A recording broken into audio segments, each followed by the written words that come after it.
Tu voz, la mía y la de todas. Aquí empieza el podcast de Eva. La violencia obstétrica es reconocida como la negligencia en la atención médica expresada en un trato deshumanizado, el abuso de medicalización y patologización, la práctica abusiva de cesáreas, el uso de métodos anticonceptivos o de la esterilización sin el consentimiento informado y voluntario de la madre, y la obstaculización sin causa médica justificada del apego precoz del recién nacido con la madre. Bienvenidas, bienvenides y bienvenidos al podcast de Eva, el podcast semanal de la cadera de Eva. Yo soy Irene Vázquez y hoy hablaremos de violencia obstétrica y violencia ginecológica con dos mujeres a quienes admiramos muchísimo y que hacen una gran labor. Bienvenidas, Hanna Borboleta y Cecilia Kalach. Muchas gracias. Muchísimas gracias por la invitación y qué gusto. El gusto es nuestro. No saben qué emoción por parte de toda la equipa de poderlas invitar, de que dijeran que sí y que hoy podamos hablar de este tema tan importante para todas. Hanna, o como seguro la conocen en redes sociales, partera en bici, es por supuesto partera, ciclista urbana, feminista y bachatera de la Ciudad de México. Cecilia Kalach es abogada en la Suprema Corte de Justicia de la Nación. Lo suyo es el proselitismo menstrual, el perro intergaláctico y el aborto legal. Qué gusto que hoy nos acompañen, queridas. Y antes de arrancar con las preguntas que les tenemos preparadas el día de hoy, en torno a la violencia obstétrica y la violencia ginecológica, me gustaría que ustedes terminaran de presentarse y nos cuenten un poco de quiénes son y del trabajo tan maravilloso que hacen. ¿Quién quiera de las dos? Las dos, no tú. Por favor. Bueno, pues muchísimas gracias, Irene. Pues mi nombre es Hanna, como ya dijiste, yo soy partera y coordino el equipo de partería en Morada Violeta, que es un centro de atención integral a la salud sexual y reproductiva de las mujeres aquí en la Ciudad de México con enfoque feminista. Entonces, nosotras damos atención a la, como decía, a la salud sexual y reproductiva de las mujeres, y eso incluye desde embarazo, parto, posparto, lactancia, hasta la parte que nosotras llamamos ginecolística, ¿no? O sea, no somos ginecólogas, somos parteras, entonces no decimos que damos servicios ginecológicos, sino damos esos citas ginecolísticas, donde justo nos encargamos de atender y acompañar a las mujeres desde infecciones vaginales, citologías cervicales, que es el famoso Papá Nicolau, que Papá Nicolau es el apellido del médico que inventó el procedimiento, ¿no? Entonces se llama citología cervical, ¿no? Eso también lo hacemos, pruebas de infecciones de transmisión sexual, miomas, quistes, métodos antifecundativos, ¿no? Entonces todo eso también la partería se encarga, digamos, de acompañar. Entonces todo eso hacemos en Morada Violeta. También formamos a otras parteras en ese mismo modelo, entonces con eso ocupamos nuestro tiempo. Sí, exacto. Lo resumí. Bueno, yo soy Cecilia Kalach y, como ya dijo Irene, por un lado soy abogada en la Suprema Corte y toco temas que no tienen nada que ver con mi pasión, que también me fascina, pero soy una abogada tradicional. Derecho administrativo, competencia económica. Pero por el otro lado, mi corazón está enfocado y centrado en el reconocimiento de la justicia menstrual en el orden jurídico mexicano. ¿Y cómo hacemos para empezar a introducir en las leyes esto que llamamos justicia menstrual? ¿Qué es? Y también en este camino por entender qué es la justicia menstrual, me doy cuenta que muchas personas no sabemos cuáles son los acercamientos jurídicos, sociológicos, sociales, culturales que podemos tener a la menstruación. Y también todos los tabús que existen alrededor de hablar de este tema. Entonces también tengo plataformas o dedico mi plataforma mediática a hablar de la menstruación sin tapujos. Además de eso, lo que yo hago, el core, lo que también me prende el alma es investigar sobre cuestiones relacionadas con derechos sexuales y reproductivos y cómo desde el derecho y las políticas públicas podemos empezar a caminar hacia un país, ojalá un mundo, pero un país principalmente, que pueda procurar un trato humanizado en todas las cuestiones que tienen que ver mujeres y personas trans relacionadas con su aparato reproductor. Y también su sexualidad y cómo el derecho puede cubrir todas esas aristas. Wow, pues qué emoción de empezar esta conversación con ustedes.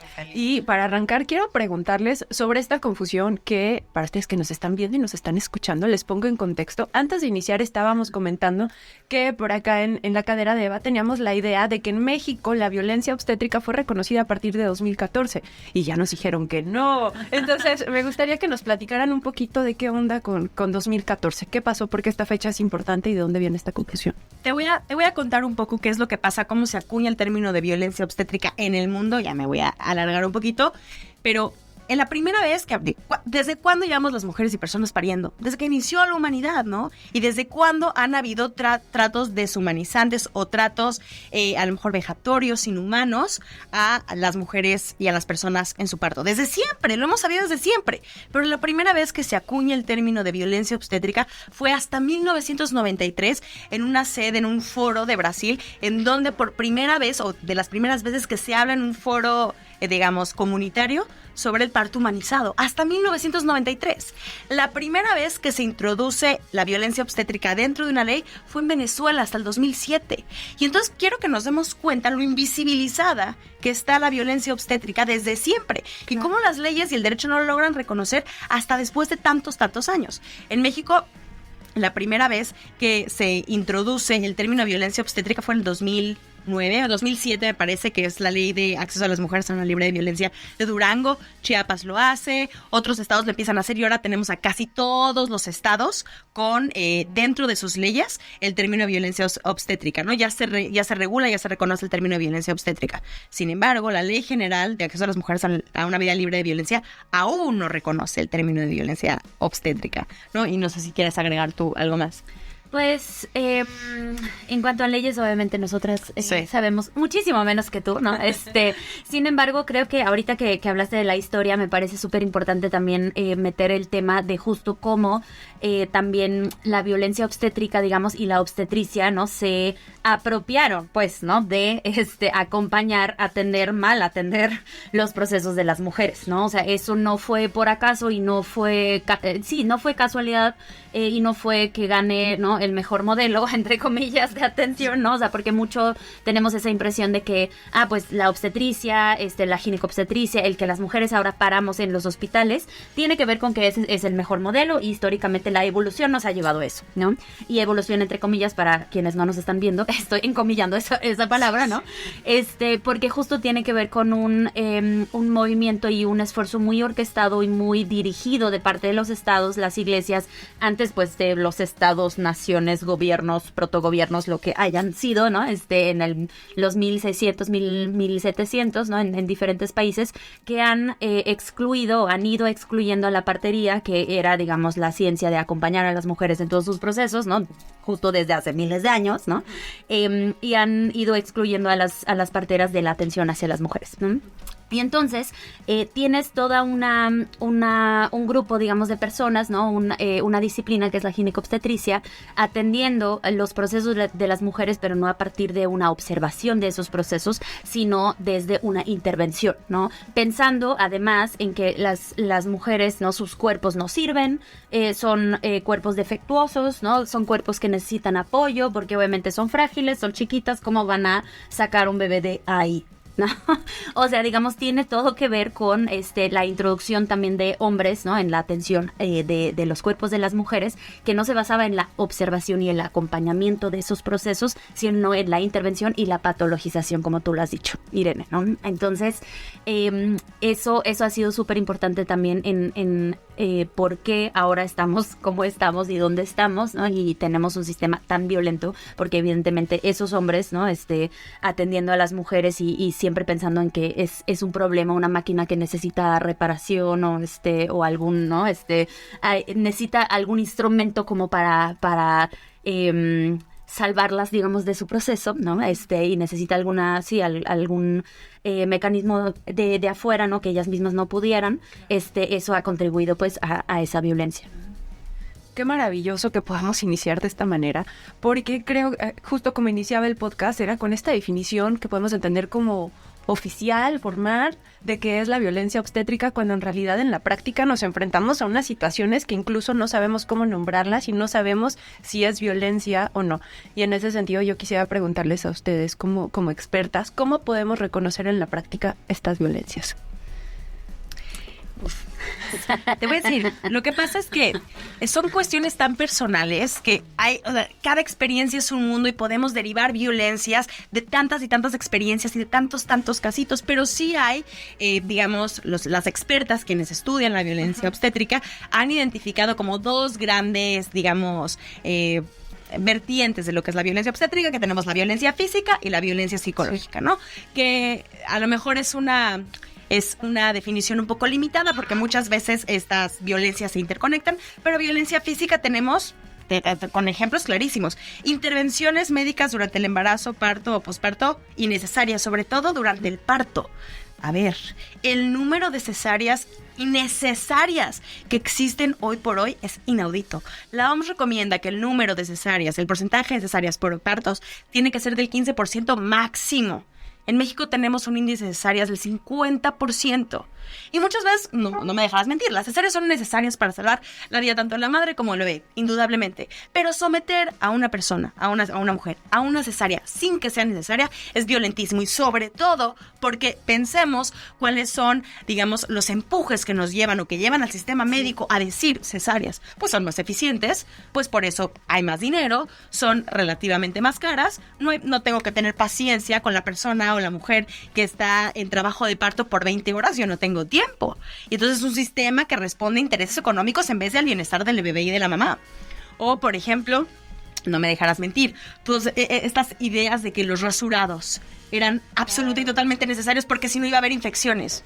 Sí, los rasurados o los enemas. Someter a una persona, a una mujer, en trabajo de parto a un enema sin su consentimiento, porque eso es lo que tiene que ser. Es un procedimiento necesario, por ejemplo, ya sabes, los enemas, los de que el agua, el no lo quiero explicar sin términos médicos, sino... Y, por ejemplo, procedimientos innecesarios, maltratos físicos, obviamente, golpes, no remitir a mujeres embarazadas, mujeres en el parto, a otros profesionales en caso de que los necesitan, negligencia en el cuidado, discriminación en el cuidado, pensemos muchísimo en mujeres indígenas, mujeres racializadas, mujeres con discapacidad, mujeres privadas de la libertad, por ejemplo, como... Esas categorías vienen a rompernos las estructuras de la inmensa magnitud que es la violencia obstétrica. Y por la otra parte está la violencia psicológica, que son tratos, regaños, hablar terriblemente asqueroso, coerción para que se sometan a ciertos procedimientos que no se quieren someter. Y digo, yo nunca he tenido un parto, pero he acompañado personas que han contado, mujeres que han contado su experiencia en el parto, y ¿hay algún momento más vulnerable para una mujer que su parto? Entonces, ¿cómo yo quiero recabar consentimiento para someterte a un procedimiento como es la esterilización cuando estás pariendo o justo después de que acabas de parir? Entonces, la violencia tiene que ver no solo con los tratos que da el personal médico, sino en qué situación está la mujer, ¿no? En qué exacta y específica situación está, ¿no? Sí, y creo que ahí es, o sea, como para ilustrar más, ¿no? Lo que acabas de contar, Cecilia, o sea, sirve mucho también contar historias, ¿no? De las mujeres, contar los testimonios, ¿no? Y yo cuento un montón de historias también en las citas, ¿no? Con las mujeres de, mira, una vez atendí un parto y fue así, así y tal, porque eso finalmente así aprendemos, ¿no? Y la violencia, también es cómo te hacen sentir justo, ¿no? Durante ese procedimiento. O sea, no es nada más, te hicieron una cesárea injustificada, que claro, ¿no? Pero además te hicieron sentir como una pendeja, te lo dijeron, ¿no? Si ese bebé muere va a ser tu culpa. Y claro, muchas mujeres dicen, bueno, pues entonces yo, sí, la cesárea, lo que sea, háganlo, porque, bueno, pues yo no quiero que mi bebé muera, ¿no? Ese tipo de cosas, ¿no? Y muchísimas mujeres nos han buscado, por ejemplo, a las parteras y nos han dicho, es que en mi primer parto me fue así, ¿no? O no dejaron entrar a nadie conmigo, yo estaba sola, me quitaron mi ropa, o sea, no tenía mis objetos personales, ¿no? La despersonalización en ese proceso, ¿no? Y como decías tú, Cecilia, es un sistema, ¿no? O sea, evidentemente no es como esa persona o ese personal de salud, es un sistema, el modelo médico hegemónico, que también fue descrito por antropólogos, ¿no? Justo se caracteriza por una desigualdad en poder entre el personal de salud y las pacientes, que además justo la palabra, ¿no? De que tienen que ser pacientes y pasivas, ¿no? Nosotras, por ejemplo, hacemos un esfuerzo justo muy consciente de decir las mujeres o las usuarias del servicio, ¿no? Porque justo no son pacientes, ¿no? Entonces, todo ese tipo de cosas también hace que las mujeres justo vivan ese trato como deshumanizado, ¿no? Como violento. Muchas veces no nos damos cuenta, ¿no? O sea, muchas veces también como hay una naturalización de la violencia, ¿no? Nos pasa también en la violencia intrafamiliar, por ejemplo, de, pues es que si no te cela, no te quiere, pues entonces los celos son normales, ¿no? Entonces, claro, también hay una idea de, pues es que si no me hacen esas intervenciones, algo va a pasar, ¿no? O sea, tienen que controlar, entre comillas, mi embarazo, ¿no? O sea, el control prenatal, por ejemplo, ¿no? Hasta esas palabras, pues, que se usan, ¿no? Y repito, tiene todo que ver con justo un sistema, ¿no? Y un modelo masculino, ¿no? Patriarcal y una patologización, infantilización de las mujeres y sus procesos desde justo la medicina y la medicina occidental, digamos, desde su invención. Obviamente eso no fue de un día al otro, pues, ¿no? Eso tardó años, siglos, voy a decir, ¿no?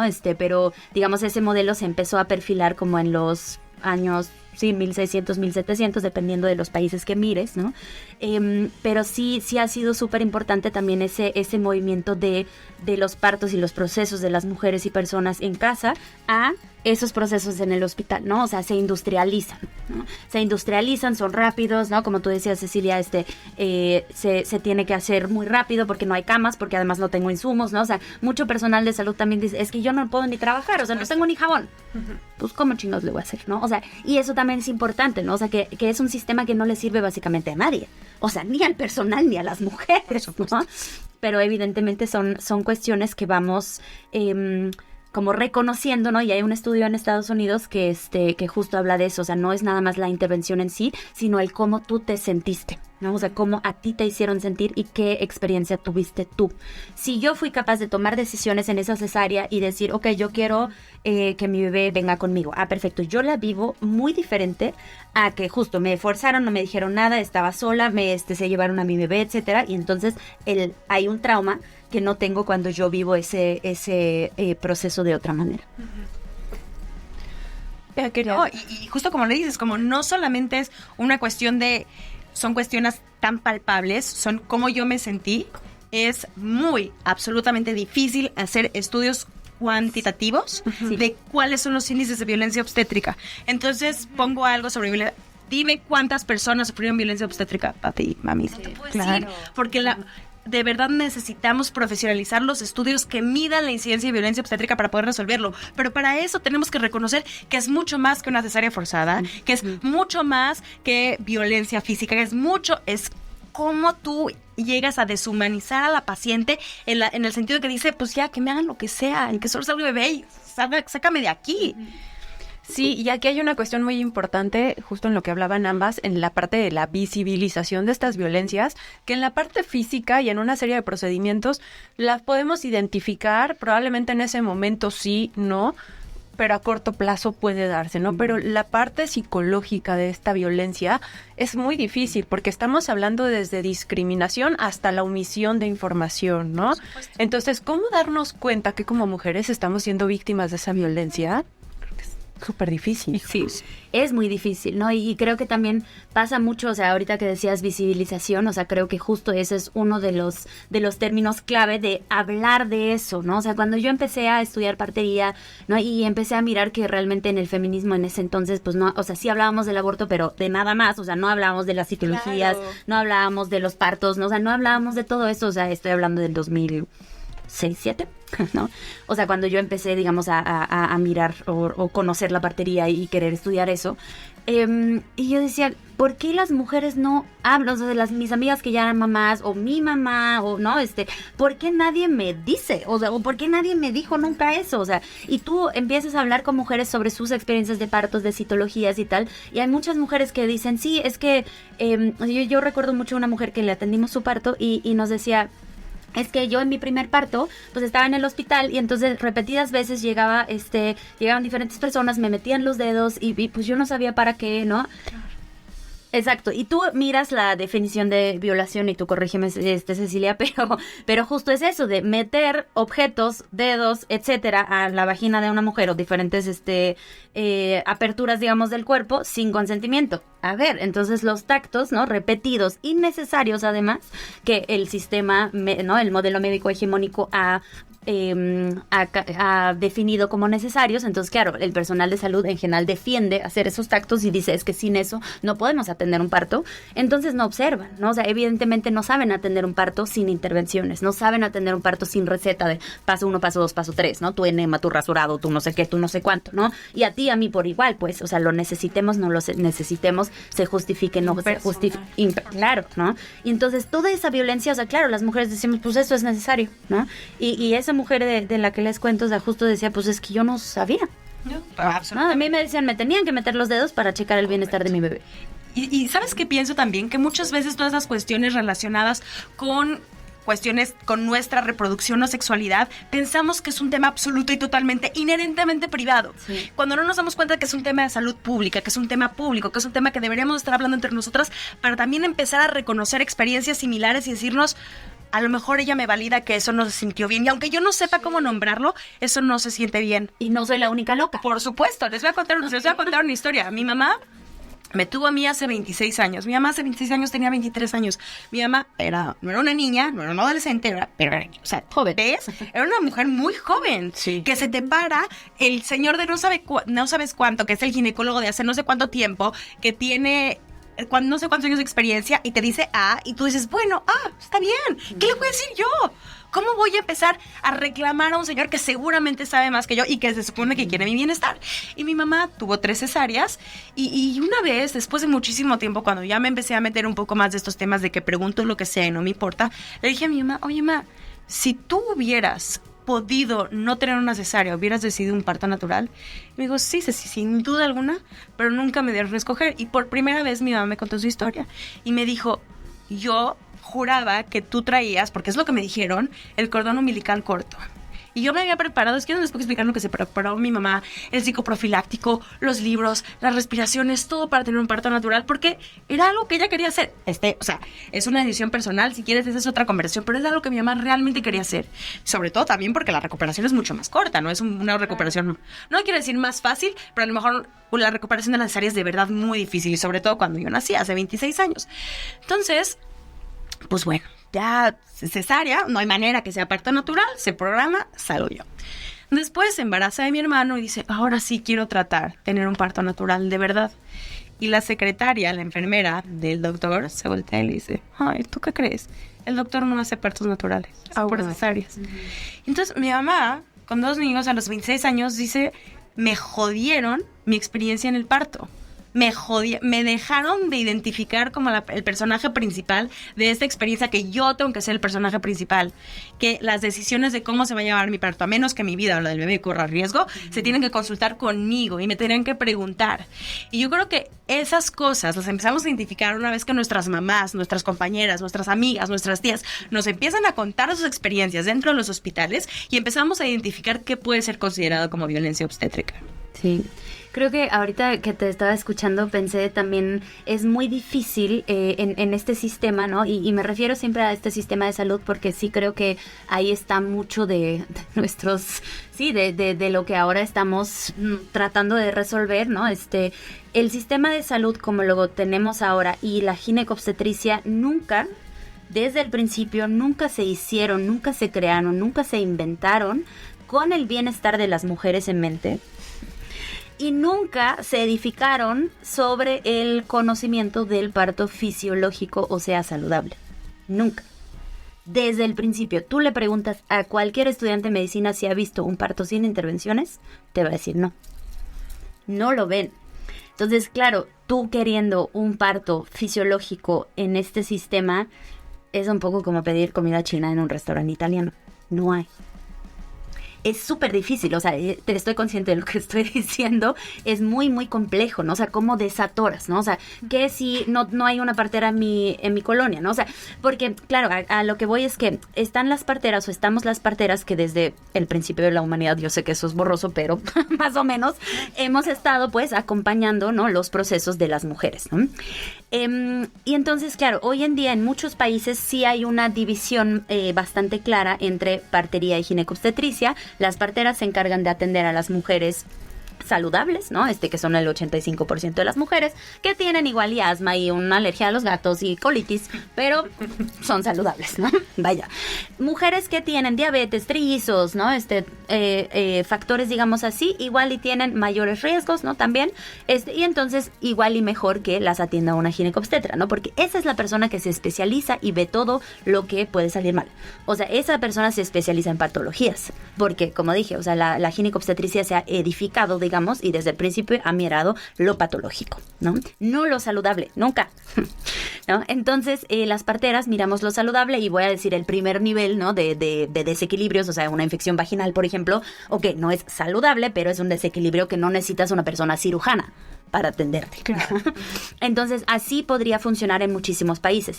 Antes de la invención de la ginecobstetricia, las parteras atendían tanto lo saludable como lo complicado, como todo, ¿no? Las parteras acompañaban los nacimientos, las muertes, ¿no? O sea, acompañaban las puertas de la vida, ¿no? Ay, qué bonito. Para un lado y para el otro, ¿no? Entonces, claro, llega, ¿no? La medicina occidental, ¿no? La medicina hegemónica, y dice, estas son pendejadas, ¿no? Esto es sus creencias, ¿no? Chamánicas, no sé qué, ¿no? No, claro, o sea, esa visión colonial de, pues, esos son salvajes y quieren hablar con los árboles, o sea, ¿no? ¿Qué estupidez es esa? O sea, aquí viene el hombre blanco a decirles qué hay que hacer. Básicamente así fue, ¿no? O sea, estamos resumiendo bastante, pero bueno, ¿no? Pero la historia... Aplíquese a diversos escenarios. Ah, no, bueno, pero eso... ¿Cuál no? Sí, ¿cuál no? Por supuesto, ¿no? Entonces, claro, las parteras dicen, ¿no? Entonces ahora nos piden un diploma, ¿no? Y ahora nos piden, impuestos, ¿no? O sea, las parteras, por ejemplo, en la Ciudad de México en el siglo XIX les empezaron a pedir impuestos, les empezaron a restringir cuánto podían cobrar por un parto de tantas horas, o sea, estoy inventando ahorita, pero eran como 20 pesos por un parto de 30 horas. Y ginecobstetras podían cobrar 150 por un parto de 2 horas. ¿No? O sea, y desde ahí obviamente también la gente decía, bueno, pues si a esa persona le tengo que pagar más dinero, entonces esa persona ha de saber más, ¿no? Entonces también hay un imaginario colectivo que dice, pues, ¿no? Entonces el trabajo de las parteras no vale, ¿no? Entonces, regresando a lo que decíamos, ¿no? Es que el sistema de salud, pues, no está hecho para acompañar los procesos fisiológicos, ¿no? Y eso es otra cosa que vuelve súper, súper compleja, el identificar la violencia obstétrica o la violencia ginecobstétrica. La cabeza. Sí, necesitamos unos minutos para respirar. Sí, hace unos meses estaba con un foro de periodistas donde estábamos hablando de perspectiva de género y entonces éramos puras mujeres, nos dividimos en diferentes equipos y entonces la temática era identificar un tema que en un escenario hipotético quisiéramos trabajar. Y de 5 equipos, los 5 equipos elegimos violencia ginecológica. De diferentes maneras, desde diferentes perspectivas, pero las 5 equipas dijimos, queremos hablar de esto. Y esto a mí desde ese momento desde antes me tiene atravesada, pero en ese momento fue muy revelador porque dije, claro, esto no es algo que esté en mi cabeza, es algo que está en la cabeza de todas las mujeres y que como ustedes lo acaban de contar, y me parece muy importante también lo que mencionabas, Hanna, de poner en testimonios de otras mujeres esta situación, porque una cosa es leerlo, conocer la parte teórica, conocer las leyes, pero cómo lo estamos viviendo y cómo yo me puedo identificar, y entonces a partir de ahí puede ser que conecte y diga, claro, yo he vivido violencia, ¿no? Sí, bueno. Y regresando un poco a la parte legal, sabemos que hay un montón de estas acciones que están normalizadísimas en México, ¿no?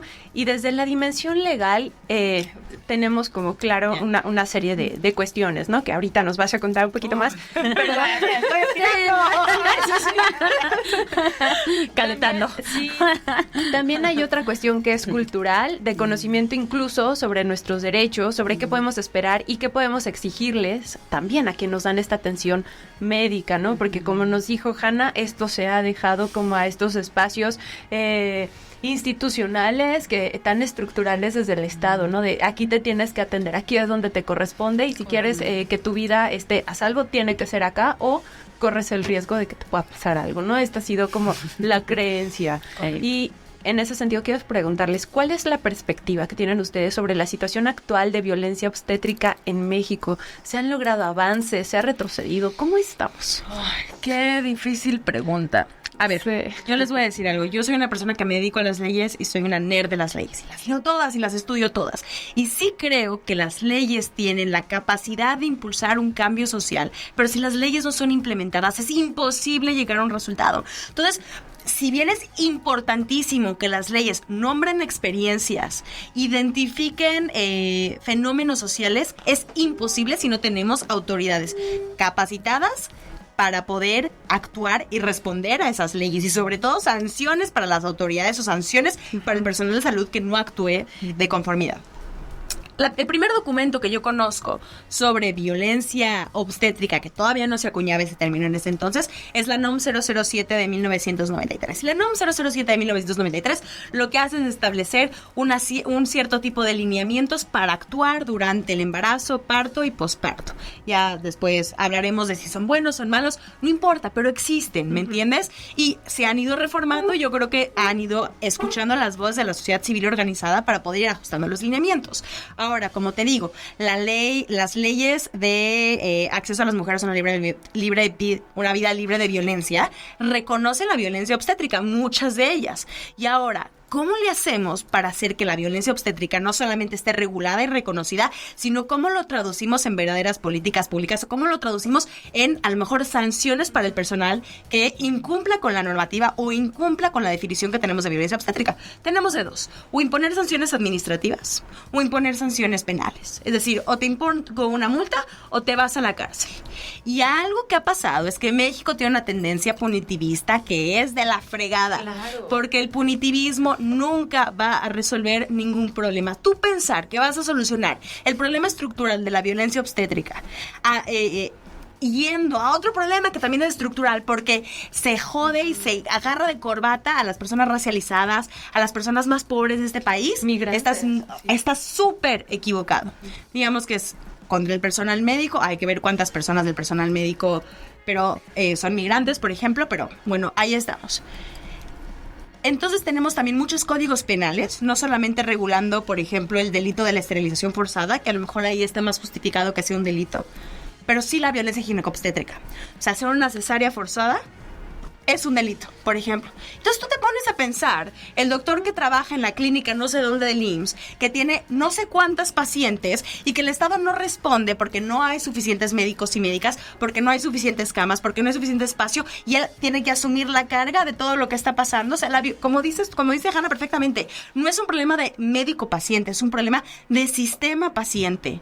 Es un problema de cómo el sistema no ha sabido responder las necesidades de sus pacientes, las necesidades más humanas. Entonces, ¿cómo estamos? En términos de leyes, pues cada vez vemos una tendencia a regular más la violencia obstétrica en las leyes. Muchas veces estas tendencias son punitivistas, que yo creo que es una pésima visión, y yo creo que el siguiente paso es empezar a tomarnos en serio la generación de manuales de comportamiento del personal médico, empezar a invertir en el sector salud. ¿Cuántos recortes presupuestales tenemos al sector salud? ¿Qué es eso? ¿Cómo queremos avanzar si seguimos invirtiendo en un sistema carcelario y no en un sistema de salud de calidad? ¿Qué es eso? O, por ejemplo, códigos de ética, no sé cómo funcionen muy bien, pero me metí a leer el de la Asociación de Ginecología y Obstetricia en México, y los lineamientos son muy vagos, y nos tomamos en serio establecer lineamientos, capacitación de la Secretaría de Salud. Bueno, de otra cosa estaríamos hablando. Si es una cuestión estructural, pues nos lo tomamos como una cuestión estructural y atendemos las causas, porque querer parchar el sistema con todas estas cositas, al fin y al cabo nos acaban terminando un muy mal sabor de boca porque no hay una mejora significativa.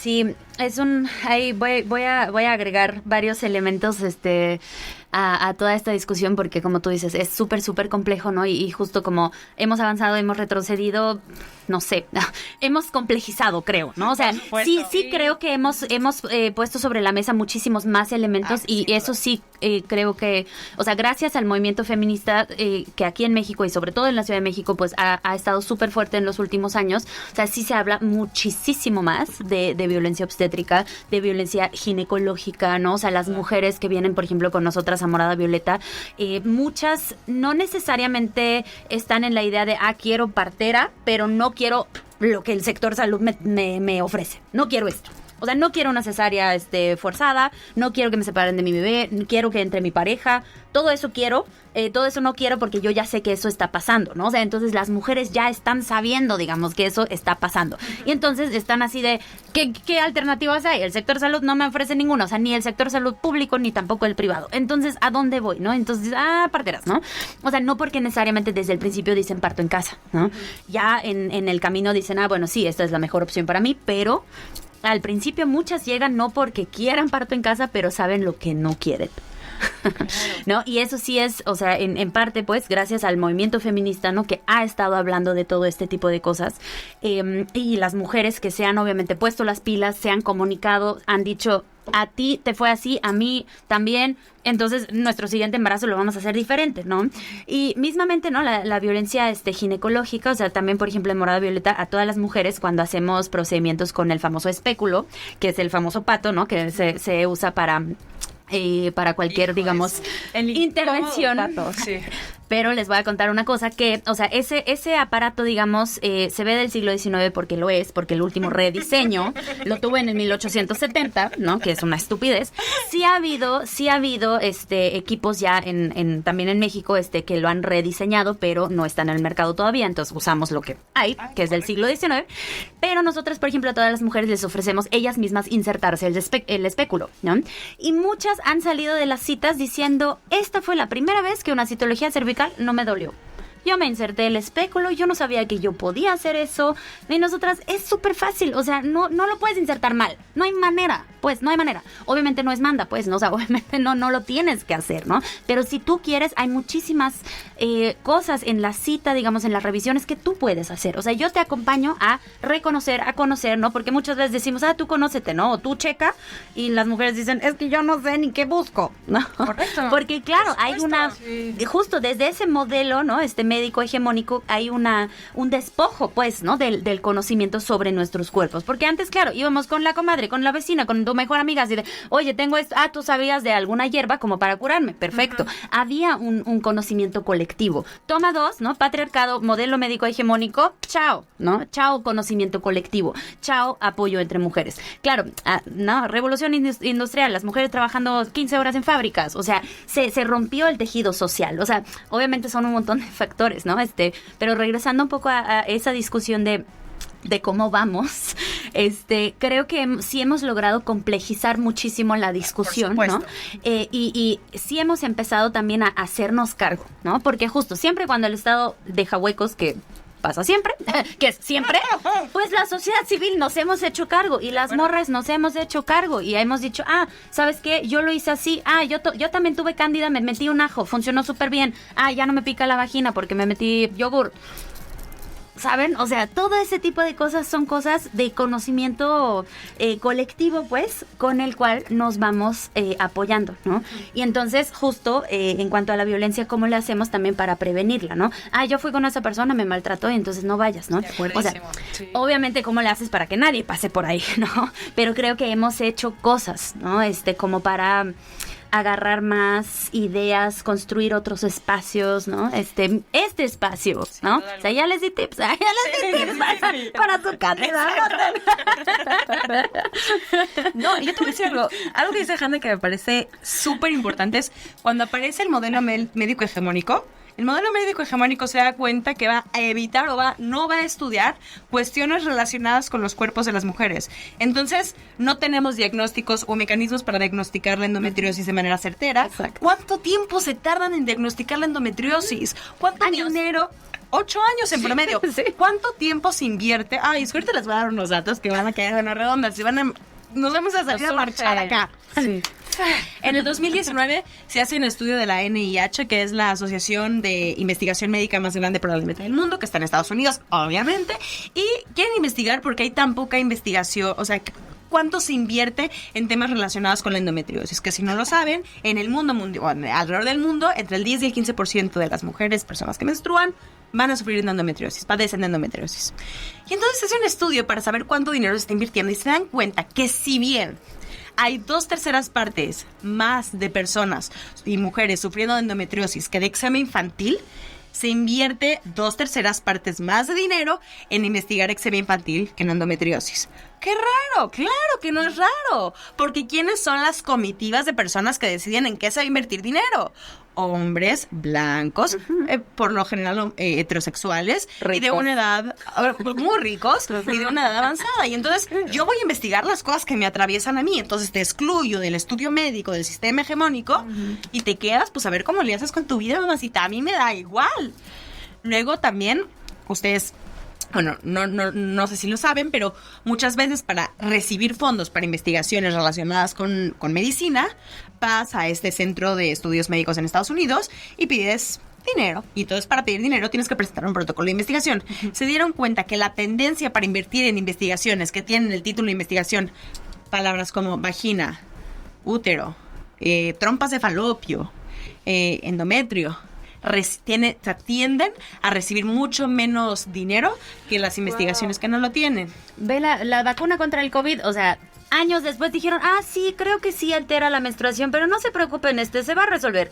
Millones de mujeres en Twitter así de, oigan, ¿a ustedes les pasa eso? Claro, por supuesto. No se va a resolver. Nadie nunca checó eso. Y también te voy a decir algo. Luego, esas pruebas clínicas, yo me metí a investigar mucho de las pruebas clínicas que hacen mucho de las pruebas clínicas que se hacen para determinar si un medicamento afecta la menstruación, no, cómo vamos.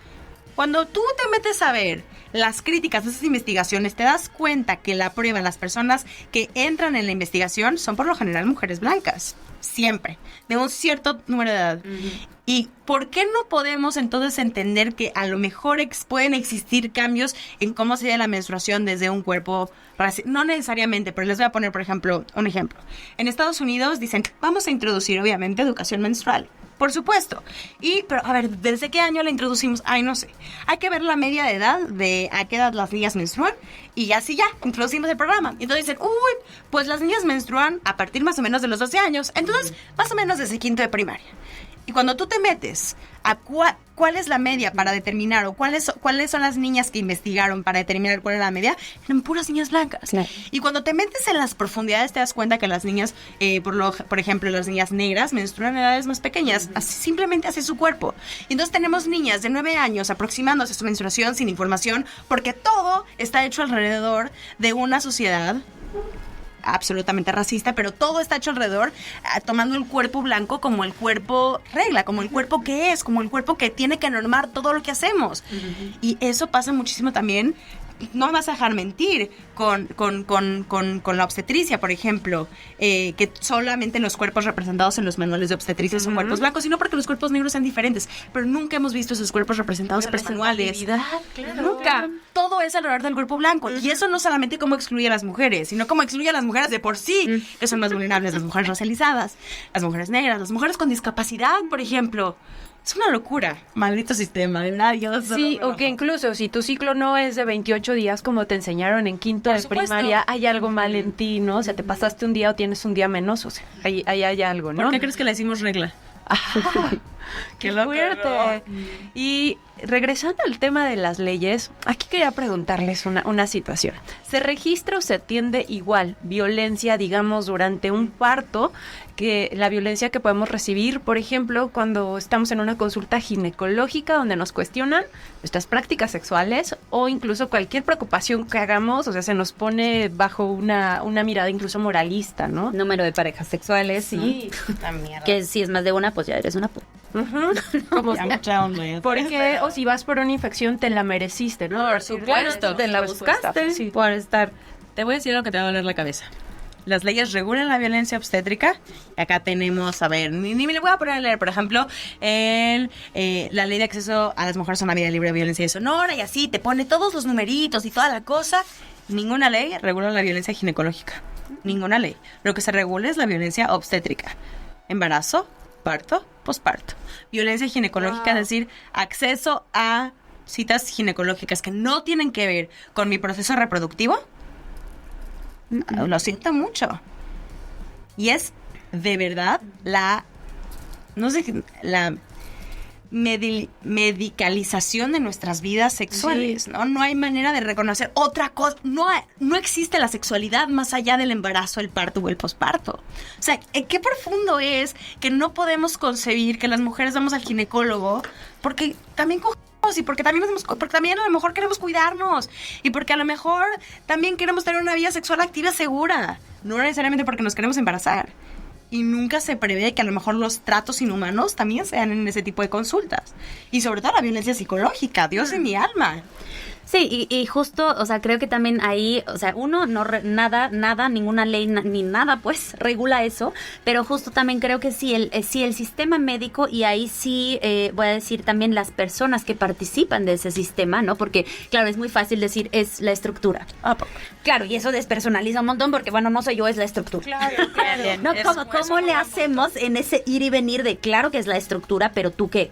O sea, tú como participas de esa estructura, ¿no? Porque al final de cuentas, o sea, a mí me ha tocado mucho hablar con, ¿no? Por ejemplo, estudiantes de medicina, de enfermería y tal. Y claro, en la carrera siempre hay mucho entusiasmo de yo quiero estudiar esto para ayudar, ¿no?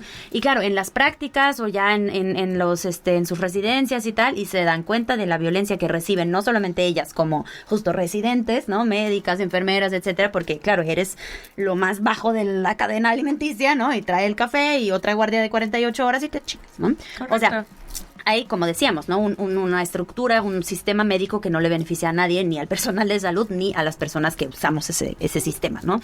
Entonces, eso por un lado, pero obviamente, ¿dónde está la responsabilidad individual, ¿no? Y entonces, como yo, como personal de salud, también trabajo mi percepción justo del cuerpo de las mujeres, ¿no? O sea, a mí me ha pasado poner cosas en redes sociales de es innecesario preguntarles a las mujeres en las citas cuántas parejas sexuales han tenido. Y se me han ido encima. Tú eres lo que tú quieras, ¿no? Sí, seré. Claro, ¿no? Por insinuar que eso no es importante. Claro que sí es importante porque el control, nuevamente, ¿no? O sea, y es muy chistoso como justo no hay una toma de conciencia de esas palabras, ¿no? Todo el mundo, no, pero el control ginecológico y no sé qué. O sea, te estás dando cuenta de lo que estás diciendo, el control del cuerpo de las mujeres. O sea, tú lo estás diciendo. Donde tu capacidad de agencia es limitadísima. Nula, diría yo. Vamos a ver, sí, casi, ¿no? Pero vaya, ¿no? Entonces se me han ido encima y también justo en Morada Violeta una vez también, o sea, varias veces, pero una vez hicimos una publicación justo de que se llama citología cervical, no Papa Nicolau, ese es el apellido del médico que inventó ese procedimiento junto con su pareja, que obviamente nadie sabe cómo se llama, ¿no? Amé esa publicación, sí.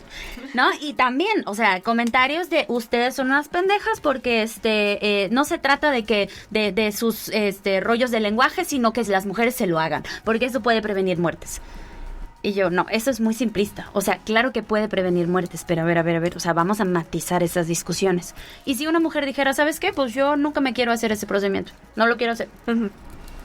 Bueno, a ver, tú como persona adulta puedes decir lo que tú quieras. O sea, eso no es una ley. Que se recomiende, por ejemplo, citologías cervicales cada 3 años, esos son los lineamientos.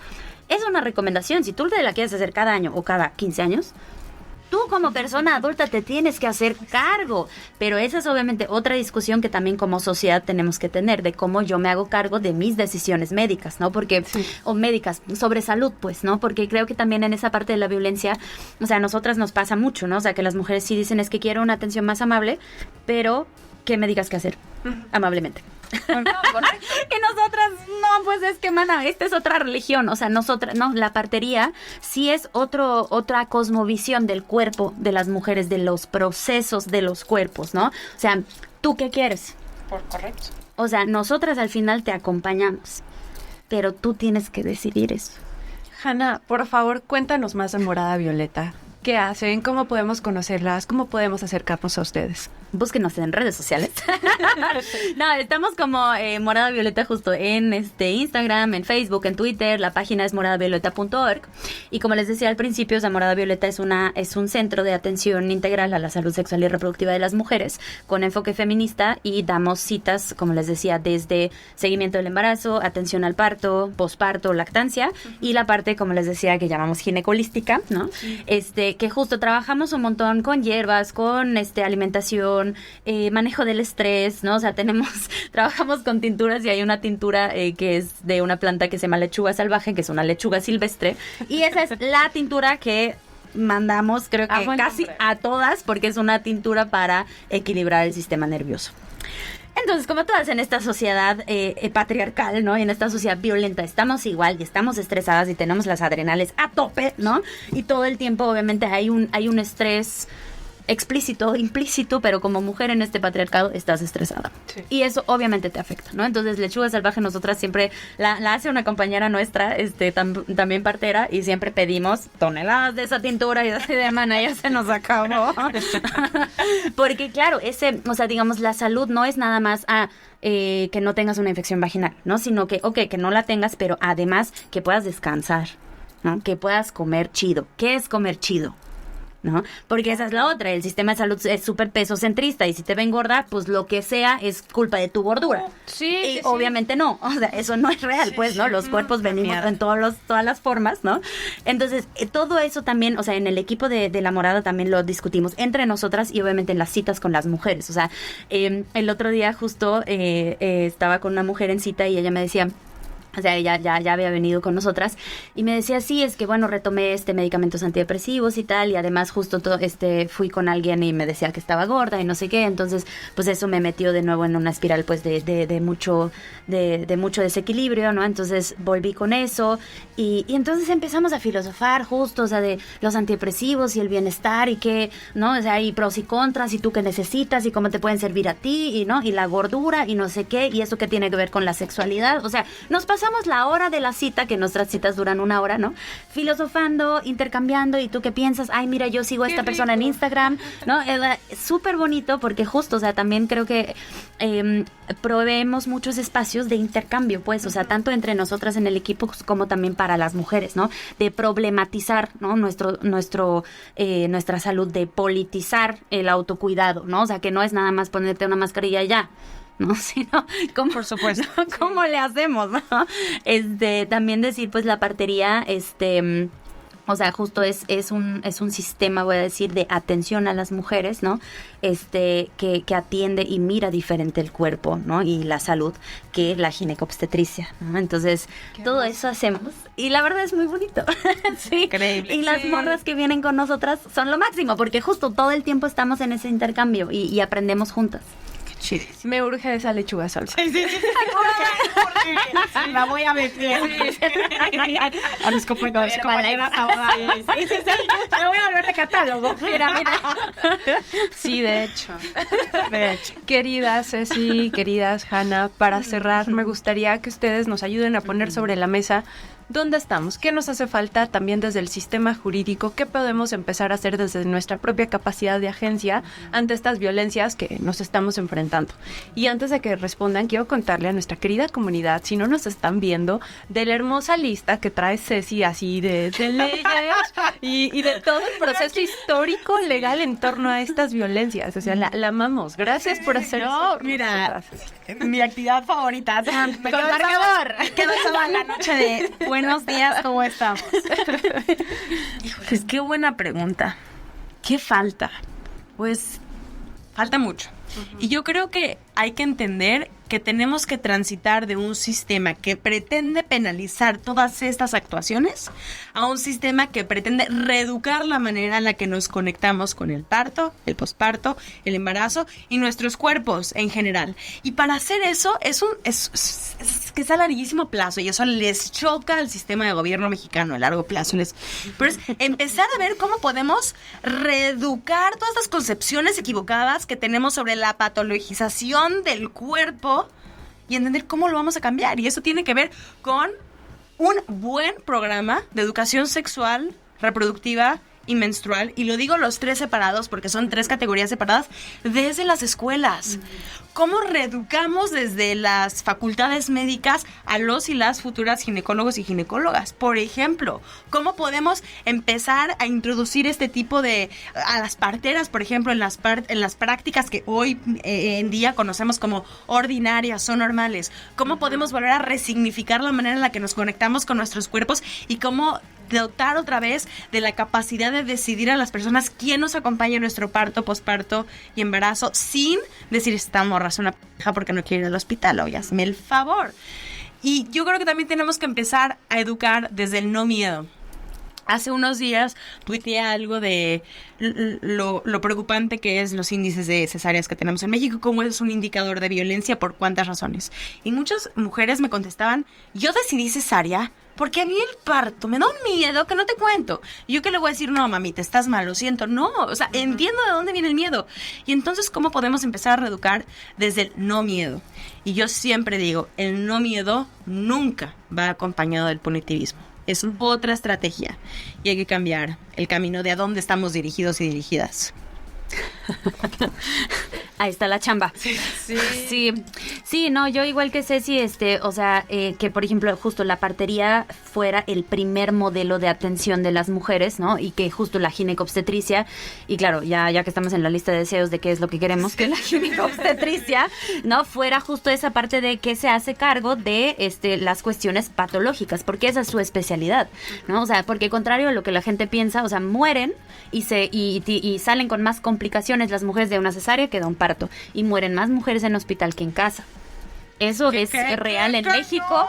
Sí. Eso es real en México cosa? Y lo ha sido también desde la invención de los hospitales, ¿no? O sea, cuando se inventaron los hospitales, la tasa de mortalidad materna en los hospitales versus en casa, y estoy hablando del 1700 y algo, fue 10 veces más alta. Porque no se lavaban las manos. Entonces, ¿no? Contrario a lo que la gente... Sí, lávense las manos. Pero claro, ¿cómo pueden si no tienen jabón? O sea, ¿no? Nuevamente introdujimos aquí el tema estructural, ¿no? O sea, no hay insumos, ¿no? Pero eso, que la partería fuera el primer modelo de las mujeres de atención, pues, ¿no? A su salud sexual y reproductiva, y que la ginecobstetricia fuera el segundo, pues, ¿no? O sea, que todas las mujeres, en general, por ejemplo, en otros países, suele ser así. También hay partería bastante medicalizada, o sea, tenemos nuestras reservas y nuestras críticas con Morada Violeta también sobre eso, pero por ejemplo en Inglaterra, tú como mujer sana, tú sabes que a priori vas con una partera y no vas a ver nunca una ginecobstetra a menos de que tú, no sé, desarrolles hipertensión. No, o sea, tu parto va a ser con partera y chao, ¿no? O sea, las mujeres ya lo saben, ¿no? En hospital o en casa, pues, ¿no? O sea, sí, ahí están las parteras también en hospital, ¿no? Entonces, en México, o sea, creería que uno, ¿no? Que la partería sea como la primera línea de atención de las mujeres, ¿no? Y reconocida también, ¿no? Evidentemente, o sea, nosotras en Morada Violeta también discutimos mucho eso y decimos, pues, es que también la partería tiene que desmedicalizarse, ¿no? Y que aquí en México sí está desmedicalizada en general porque justo no hemos tenido el mismo, digamos, la misma historia que en otros países, ¿no? Pero justo que la partería sea esa primera línea, pero también el sistema de salud se tiene que... No sé, o sea, yo personalmente veo muy difícil como reformar, digamos, el sistema en sí, sino más bien construir otro sistema, porque justo como ya hemos dicho, pues este sistema no está funcionando, ¿no? Entonces, ¿cómo construimos otro sistema, no? ¿Cómo las mujeres podemos tener más espacios como de hacernos cargo, de intercambiar, ¿no? O sea, también visibilizar, platicar de todo eso, como lo estamos haciendo aquí. O sea, creo que son varias... trincheras, ¿no? Desde las cuales chambear, ¿no? Las leyes, cosa que, ¿no? Yo personalmente jamás, haría, ¿no? Por ejemplo, el diálogo con el Estado, ¿no? O sea, nosotras estamos así de, no, pues nosotras hay que construir nuestros centros, nuestras casas y no sé qué para ahí atender a las mujeres, ¿no? Otras mujeres dicen, pues yo quiero dar pláticas en escuelas. Pues yo, voy a estar escribiendo la ley de las mujeres, de acceso a una vida libre de violencia. Pues yo voy a hacer un podcast. Pues yo voy a hacer no sé qué, yo voy a platicar en mi colonia. Hay un montón de cosas que se pueden hacer, ¿no? Y creo que se tienen que usar todas esas cosas juntas. Wow. Hacer equipa, como dices tú. Muchas gracias por todo lo que nos acaban de compartir. ¿Dónde las pueden encontrar nuestras comunidades? ¿En sus redes sociales? Yo en Twitter estoy como Kalach Ceci, Kalach con K, Ceci con I latina. Muy feliz de ahí verlos, y ahí nos agarramos a atacar. Ahí discutimos, ahí nos vemos. Bueno, y pues como les decía, Morada Violeta está en Twitter, Instagram, Facebook, y pues yo como partera en bici, como ya dijiste, Irene, hace rato también en Instagram y Twitter. Hanna, Ceci, estoy maravillada de escucharlas. Muchas gracias por venir al café. Gracias. Comunidad, muchas gracias por escucharnos, por acompañarnos durante este episodio tan bonito con estas invitadas tan especiales. Les invitamos a que por favor se suscriban y nos escuchamos y nos vemos el próximo martes. Les recuerdo que también nos encontramos en redes sociales como La Cadera de Eva. Por ahí estamos subiendo todas las notas que estamos realizando para ustedes. Muchas gracias.